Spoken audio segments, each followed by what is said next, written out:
Kenalkan, nama saya Agnistika Pratiwi, nomor absen 2. Saya akan membahas tentang pemberontakan PKI Madiun tahun 1948. Latar belakang PKI di Madiun yang pertama, kejatuhan Kabinet Amir Syarifuddin dan pembentukan Front Demokrasi Rakyat. Selanjutnya ada kritik terhadap kebijakan Kabinet Hatta. Dan yang terakhir, kedatangan musuh dari Uni Soviet. Ketiga hal ini mempunyai hubungan. Bagaimana hubungannya? Ini dia. Dimulai dari kejatuhan Amir Syarifuddin. Kejatuhan Amir Syarifuddin diakibatkan penandatanganan persetujuan Renville yang dianggap terlalu menguntungkan Belanda. Nah, wilayah kekuasaan Indonesia menjadi sempit dan kemudian pengosongan terhadap kantong-kantong gerilya yang melemahkan semangat perjuangan Indonesia. Nah, persetujuan Renville ini ditandatangani oleh Amir Syarifuddin. Karena persetujuan Renville ini merugikan Indonesia, maka Amir Syarifuddin sebagai Perdana Menteri Indonesia yang menandatangani persetujuan Renville ini dianggap bertanggung jawab terhadap kerugian Indonesia. Yang kedua adalah pembentukan Front Demokrasi Rakyat atau FDR. Amir Syarifuddin setelah menandatangani persetujuan Renville dan ternyata merugikan Indonesia, maka Amir Syarifuddin dicopot sebagai Perdana Menteri. Nah, akibatnya Amir Syarifuddin kemudian berubah menjadi pihak oposisi kebijakan pemerintah. Pihak oposisi itu sendiri adalah pihak yang melawan dan mengoreksi pemerintah. Kemudian, untuk memperkuat sikap oposisinya, Amir Syarifuddin membentuk Front Demokrasi Rakyat atau FDR pada tanggal 28 Juni 1948. Dan FDR sendiri ini berhaluan sosialis. FDR didukung oleh organisasi komunis seperti Partai Sosialis, Pemuda Sosialis Indonesia, PKI, Partai Komunis Indonesia, dan Sentral Organisasi Buruh Seluruh Indonesia atau SOPSI. Gambar di samping kiri itu adalah sosok Amir Syarifuddin. Kemudian tujuan FDR ada dua ya. Yang pertama, menuntut pembubaran Kabinet Hatta, dan yang kedua, melakukan tindakan pemogokan umum. Selanjutnya, kritik terhadap kebijakan Kabinet Hatta. Kabinet Hatta adalah pengganti dari Kabinet Amir Syarifuddin. Nah, penyebab kritik Amir Syarifuddin terhadap kebijakan Kabinet Hatta adalah tidak adanya perwakilan dari golongan komunis dalam Kabinet Hatta. Kemudian, pelaksanaan persetujuan Renville. Pelaksanaan persetujuan Renville ini agak ironis, karena Amir Syarifuddin yang menandatanganinya, dia sendiri tidak setuju dengan pelaksanaan persetujuan Renville. Lalu ada pelaksanaan program reorganisasi dan rasionalisasi angkatan perang. Ini secara sederhana adalah pengurangan jumlah angkatan perang untuk menghemat anggaran pemerintah. Kritik yang dilancarkan oleh FDR tidak membuat Kabinet Hatta goyah, sebab didukung oleh beberapa organisasi besar seperti Partai Nasionalis Indonesia atau PNI, Masyumi, dan organisasi pemuda pimpinan Latu Harhari. Selanjutnya adalah kedatangan musuh dari Uni Soviet. Musuh adalah tokoh komunis Indonesia yang terlibat dalam pemberontakan PKI pada tahun 1926. Kemudian, pada tanggal 11 Agustus 1948, musuh kembali ke Indonesia setelah dari Uni Soviet. Kedatangan musuh membawa pemikiran yang disebut Jalan Baru. Musuh menginginkan agar dibentuknya kerjasama yang dipimpin kaum sosialis dan komunis untuk menentang politik penjajahan. Oleh sebab itu, organisasi sosialis dan komunis melebur dalam PKI, termasuk FDR. Jadi begini, FDR yang sebelumnya beranggotakannya PKI sekarang terbalik menjadi PKI berunsur dari FDR. Selanjutnya, aksi pemberontakan PKI di Madiun. Aksi-aksi ini seperti melancarkan propaganda anti pemerintah, mengadakan pemogokan kerja bagi para buruh di perusahaan, melakukan pembunuhan, misalnya Dr. Muwardi dan Gubernur Jawa Timur Suryo. Selanjutnya, strategi PKI dan FDR. Yang pertama, akan menarik pasukan komunis yang tergabung dalam TNI dari garis depan. Ini bertujuan yang pertama untuk melemahkan TNI, dan yang kedua, dalam rangka untuk membentuk tentara komunis dalam mempersiapkan negara komunis. Selanjutnya, memindahkan pasukan-pasukan komunis ke daerah-daerah yang strategis, agar nanti ketika terjadi pemberontakan, daerah-daerah strategis inilah yang akan menjadi penopang kekuatan dari kaum komunis. Dan yang terakhir, membentuk tentara rakyat sebagai persiapan untuk pengambil alihan kekuasaan melalui pertempuran. Aksi pemberontakan PKI Madiun diawali dengan menciptakan Surakarta sebagai daerah Wilwes atau sebagai pengalih. Nah, jadi ketika suatu negara sedang dilanda sebuah pemberontakan, maka pemerintah akan langsung menyerang pemberontakan tersebut. PKI dalam rangka mengonsolidasikan kekuatannya, maka PKI membutuhkan waktu. Nah, untuk mendapatkan waktu tersebut, maka Surakarta dikorbankan sebagai daerah liar atau daerah Wilwes, agar perhatian pemerintah ke Surakarta dulu untuk mengamankan Surakarta. Nah, di saat pemerintah sedang mengamankan Surakarta, PKI yang berada di Madiun akan menyusun kekuatan untuk rencana pemberontakan atau untuk rencana pengambil alihan kekuasaan. Kemudian, memusatkan basis perjuangan di Madiun dan berhasil menguasai Radio Gelora Pemuda. Selanjutnya, tanggal 18 September 1948 di Madiun, Musso mengumumkan berdirinya Republik Soviet Indonesia. Dengan adanya pengumuman dari Musso ini, maka Indonesia bereaksi melalui Presiden Soekarno. Presiden Soekarno memberikan dua pilihan kepada rakyat.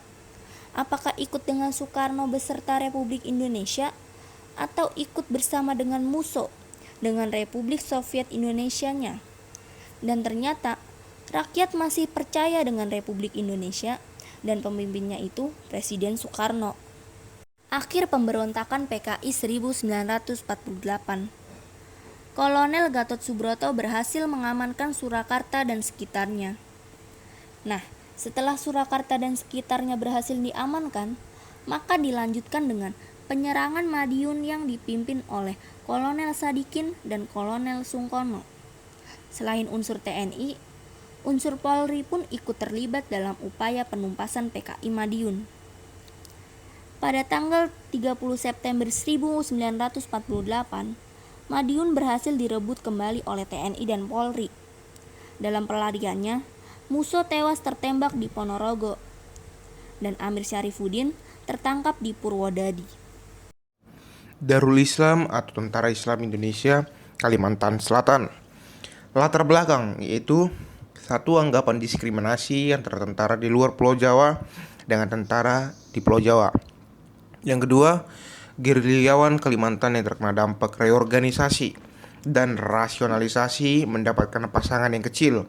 Yang ketiga, pembentukan Kesatuan Rakyat yang Tertindas atau KRYT dan menyatakan Kesatuan Rakyat Indonesia atau KRYT bagian dari Darul Islam atau Tentara Islam Indonesia yang dipimpin oleh Kartosuwiryo pada akhir tahun 1994. Upaya penumpasan itu pemberian kesempatan pada Ibnu Hajar atau Kesatuan Rakyat yang Tertindas untuk menyerah secara damai.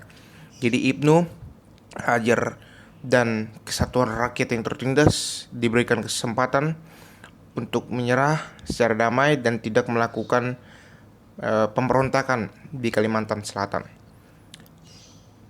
Yang kedua yaitu pada tahun 1959, operasi militer yang menghancurkan kekuatan Darul Islam atau Tentara Islam Indonesia di Kalimantan Selatan.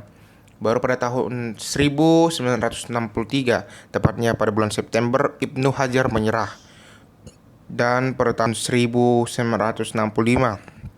tepatnya pada tanggal 11 Maret, Ibnu Hajar divonis atau dijatuhi hukuman mati. Darul Islam atau Tentara Islam Indonesia Jawa Tengah. Latar belakang. Yang pertama, pengaruh kaum sosialis komunis di pemerintahan dan tentara negara Indonesia. yang mengganggu perjuangan umat Islam.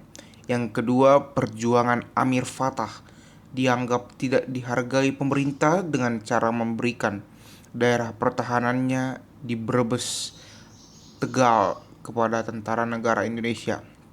Yang ketiga, Amir Fatah menyatakan bagian dari Darul Islam atau Tentara Islam Indonesia yang dipimpin oleh Kartosuwiryo pada tanggal 23 Agustus 1949 di Tegal, Jawa Tengah. Tokoh pemberontakan yang pertama adalah Amir Fatah di wilayah Brebes, Tegal. Yang kedua, Kiai Soma Langu di wilayah Kebumen, pemimpin Angkatan Umat Islam. Tujuannya yaitu untuk mendirikan negara Indonesia yang berlandaskan hukum Islam. Operasi penumpasan.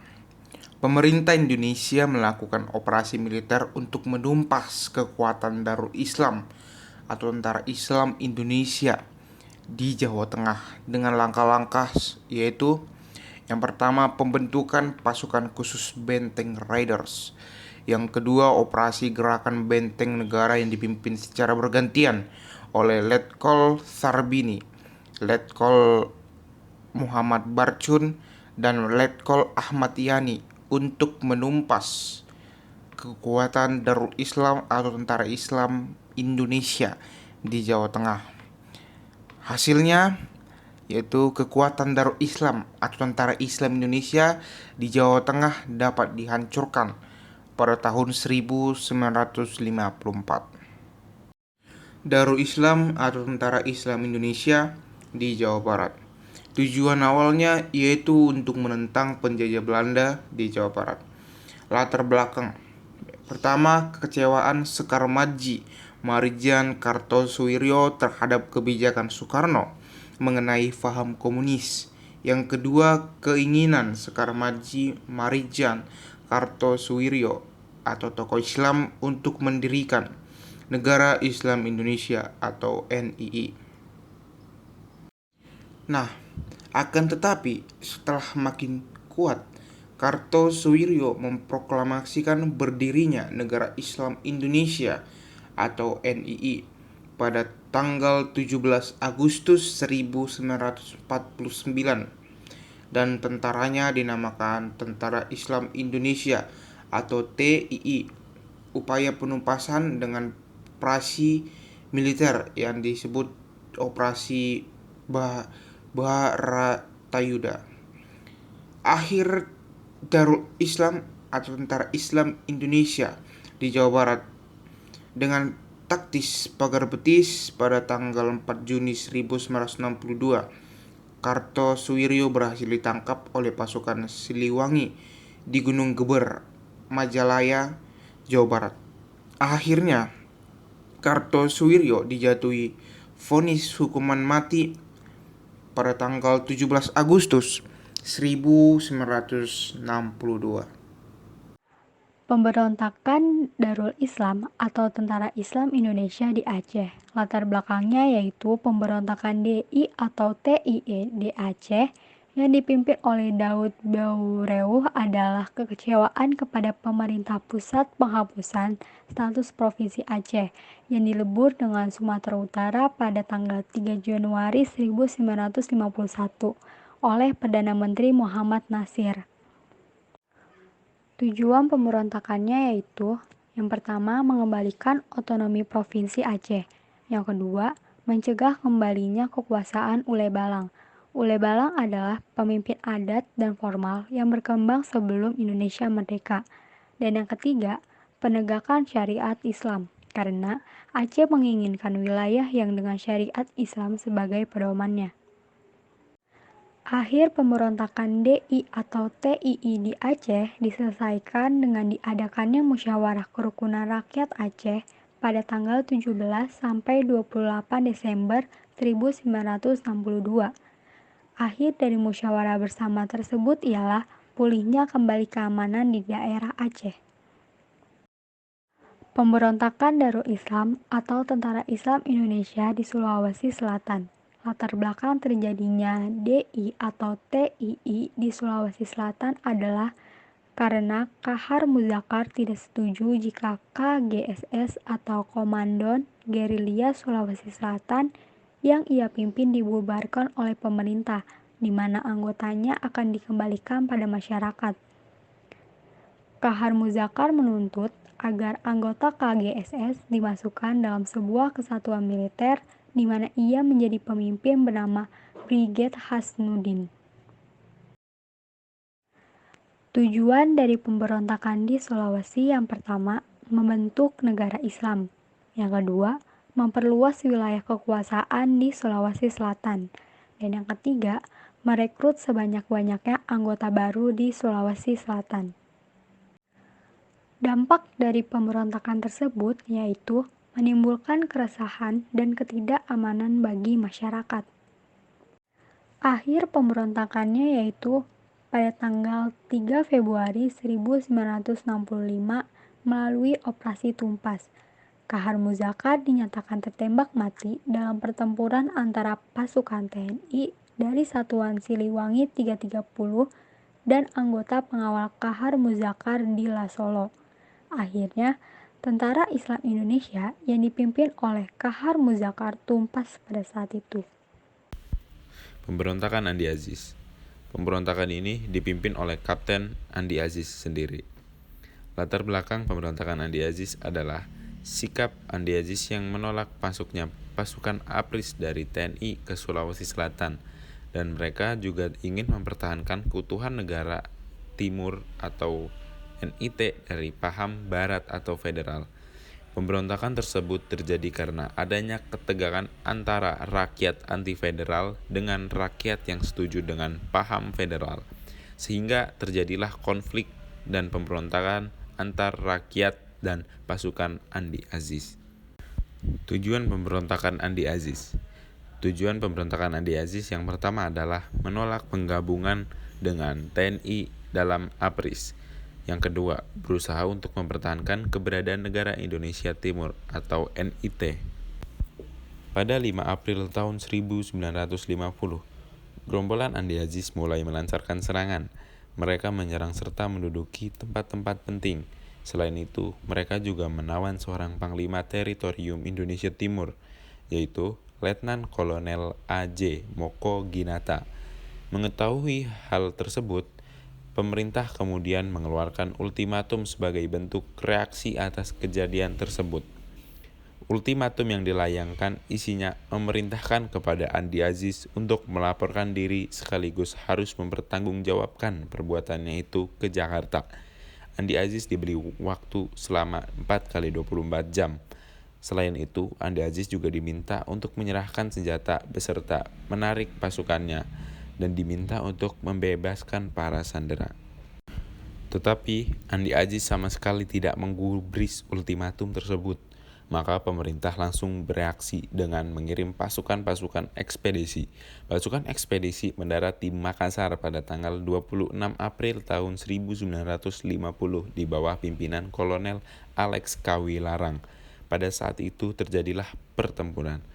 Pada tanggal 5 Agustus 1950, pasukan Andi Aziz secara tiba-tiba mengepung markas staf Bridge 10 Garuda Mataram di Makassar. Pengepungan itu tidak berangsur lama. Pasukan TNI kemudian berhasil memukul mundur para pasukan pemberontak itu. Setelah pertempuran selama 2 hari, Kanil atau KL pasukan pendukung Andi Aziz meminta berunding dengan TNI. Pada 8 Agustus tahun 1950, akhirnya pihak pemerintah menghasilkan kesepakatan hasil perundingan dengan pihak Kanil. Isi kesepakatan perundingan tentara Indonesia dan Kanil yaitu: yang pertama, penghentian tembak-menembak. Yang kedua, Kanil atau KL harus meninggalkan Makassar dan meninggalkan semua senjatanya. Yang ketiga, pada akhirnya Andi Aziz dapat ditangkap dan diadili di Pengadilan Militer Yogyakarta pada tahun 1953 dan dijatuhi hukuman 15 tahun penjara. Pemberontakan PRRI Permesta. Pengertian: PRRI Permesta kerap disebut sebagai pemberontakan dalam sejarah usai pengakuan kedaulatan dari Belanda kepada Indonesia, tepatnya sejak 1957. PRRI singkatan dari Pemerintah Revolusioner Republik Indonesia, sedangkan Permesta berarti Perjuangan Rakyat Semesta. Latar belakang pemberontakan PRRI Permesta adalah rasa ketidakpuasan dari angkatan militer di daerah terhadap pusat, terutama muncul di Sumatera dan Sulawesi. Pemerintah pusat dianggap tidak adil kepada warga sipil dan militer soal pemerataan dana pembangunan. Hal tersebut menyebabkan terbentuknya beberapa Dewan Perjuangan Daerah pada kurun waktu Desember 1956 hingga Februari 1957. Awal mula, PRRI dibentuk di Padang, Sumatera Barat tanggal 15 Februari 1958, sedangkan Permesta berdiri pada 2 Maret 1957 di Makassar, Sulawesi Selatan. Namun, tak lama kemudian pusat Permesta dipindahkan ke Manado, Sulawesi Utara. Di Sulawesi, Permesta telah berdiri sebelumnya, yakni tanggal 2 Maret 1957. Permesta menyatakan bahwa mereka tidak bermaksud melawan pemerintahan RI, melainkan hanya menginginkan pemerataan kesejahteraan wilayah timur Indonesia. Venje Sumual, salah satu tokoh sentral Permesta, menegaskan bahwa tidak ada kata-kata yang merujuk pada upaya memerdekakan diri. Akhir dari pemberontakan PRRI Permesta. Akhir dari PRRI Permesta, pemerintah pusat menganggap aksi PRRI Permesta sebagai bentuk pemberontakan. Operasi penumpasan pun segera diluncurkan. Gerakan PRRI di Sumatera mampu dipadamkan oleh Tentara Nasional Indonesia dalam waktu cepat. Di Sulawesi, Permesta juga mulai kewalahan meskipun dikabarkan sempat mendapat bantuan dari beberapa negara seperti Amerika Serikat, Taiwan, Jepang, dan Filipina. Gerakan PRRI atau Permesta mulai diredam pada Agustus 1958. Tahun 1961, Presiden Soekarno membuka kesempatan kepada mantan anggota PRRI atau Permesta untuk kembali ke pangkuan NKRI dan diberikan amnesti. Pemberontakan Angkatan Perang Ratu Adil atau APRA. Latar belakang, APRA merupakan pemberontakan yang paling awal terjadi setelah Indonesia diakui kedaulatannya oleh Belanda. Tapi juga tidak sedikit yang tetap menginginkan Indonesia dengan bentuk negara federal. Hal ini menimbulkan banyak pemberontakan yang terjadi pada saat itu. Pemberontakan ini dilakukan oleh golongan-golongan tertentu yang mendapat dukungan dari Belanda karena merasa takut jika Belanda meninggalkan Indonesia, maka hak-haknya atas Indonesia akan hilang. Tujuannya yaitu ada mengganggu prosesi pengakuan kedaulatan dari Kerajaan Belanda kepada Pemerintah Republik Indonesia Serikat atau RIS pada 27 Desember 1949. Yang kedua ada untuk mempertahankan bentuk federal di Indonesia dan adanya tentara tersendiri pada negara-negara bagian RIS. Jalannya pemberontakan APRA. Pada 25 Desember 1949, sekitar pukul 20 malam, Westerling menghubungi Letnan Jenderal Boernoman van Verden, Panglima tertinggi tentara Belanda, untuk menanyakan bagaimana pendapat Van Verden mengenai rencananya untuk melakukan kudeta terhadap Soekarno setelah penyerahan kedaulatan dari Belanda terhadap Indonesia. Pada hari Kamis tanggal 5 Januari 1950, Westerling mengirim surat kepada pemerintah RIS yang isinya adalah ultimatum. Westerling menuntut agar pemerintah RIS menghargai negara-negara bagian, terutama negara Pasundan, serta pemerintah RIS harus mengakui APRA sebagai tentara Pasundan. Penumpasan APRA. Pemerintah Republik Indonesia Serikat (RIS) pada waktu itu melakukan penumpasan pada APRA dengan menggabungkan kesatuan kepolisian yang berada di daerah Jawa Tengah, Jawa Timur, dan juga Tentara Nasional Indonesia. Hal ini kemudian menyebabkan pada tanggal 24 Januari 1950, pada waktu itu dari Tentara Nasional Indonesia sendiri menumpaskan pemberontakan yang dilakukan APRA tersebut. Dampak pemberontakan APRA. Indonesia kehilangan tentaranya akibat terbunuh pada saat melawan. Salah satunya adalah Letnan Kolonel Lembo. Selain itu, untuk beberapa jam kota Bandung dikuasai 79 orang APRIS tewas dan beberapa masyarakat juga menjadi korban kekejaman pemberontakan APRA. Akhir pemberontakan APRA. Pemberontakan APRA berakhir setelah upaya para pemberontak untuk menguasai Jakarta gagal. Setelah menguasai Bandung, berusaha menyerang dan menangkap para menteri dan Presiden Soekarno. Namun aksi ini tak berlangsung lama. Dalam waktu singkat, gerakan APRA bisa ditumpas oleh TNI. Pemimpin pemberontakan ini, Westerling, melarikan diri ke Singapura. Sementara Sultan Hamid II ditahan oleh pemerintah.